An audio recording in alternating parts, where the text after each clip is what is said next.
আসসালামু আলাইকুম বন্ধুরা। আমাদের সবারই জিনের বিষয়ে অল্প অল্প ধারণা রয়েছে, আর আজকের গল্প এই বিষয়ে। গল্পের নাম জিনের ছায়া। এই ঘটনাটা ঘটেছিল আমার এক খালাতো ভাইয়ের সাথে। ওর নাম সিয়াম। ঢাকায় একটা বিশ্ববিদ্যালয়ে ও পড়াশোনা করত। গরমের ছুটিতে সে আমাদের গ্রামে বেড়াতে এলো, ফরিদপুরের এক অজপাড়া গ্রামে। গ্রামটা একেবারে নির্জন, চারদিকে শুধু ধানক্ষেত, আর একপাশে একটা বড় জঙ্গল আছে। সেখানে রাতে আমরা সবাই বারান্দায় বসে গল্প করছিলাম। হঠাৎ গ্রামের এক বৃদ্ধ চাচা বললেন, ওই জঙ্গলের উত্তর পাশের পুরনো বাড়িটা জানো?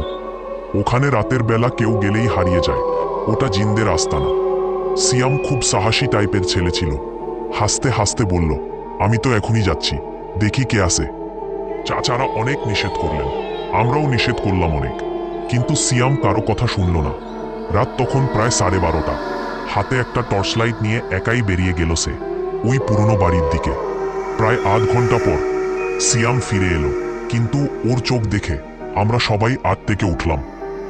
ওর চোখ ছিল লাল, ফাঁকা ফাঁকা, আর হাসি ছিল অদ্ভুত, যেন ও ওর নিজের মনের মধ্যেই নেই। আম্মা দৌড়ে এসে জিজ্ঞেস করলেন, কি হয়েছে সিয়াম, কোথায় গিয়েছিলি? ও হঠাৎ হাসতে হাসতে বলল, আমি তো আর সিয়াম না, আমি এসেছি অনেক দূর থেকে, এই শরীরটা এখন আমার। আমরা সবাই চুপ হয়ে গেলাম। নিঃশ্বাস বন্ধ হয়ে আসছিল সকলের।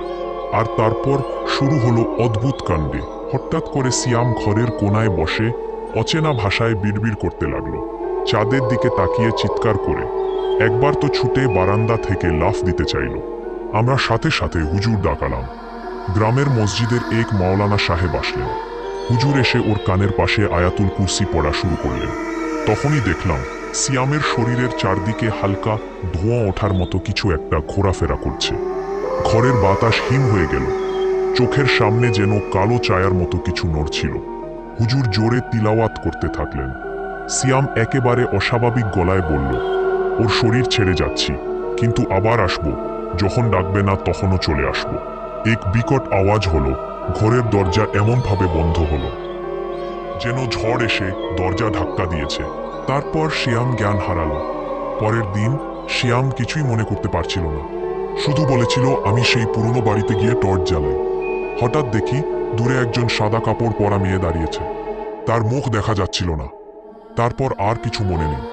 গ্রামের চাচারা বললেন, ও মেয়ে না, ও হলো জিনের ছায়া। পুরনো বিটেগুলোতে ওদের দখল থাকে মানুষের শরীর নিয়ে, আত্মাকে আটকে রাখে। আজও যখন রাত নামে ও বাড়ির পাশ দিয়ে হাওয়া বয়ে যায়, মনে হয় তারা যেন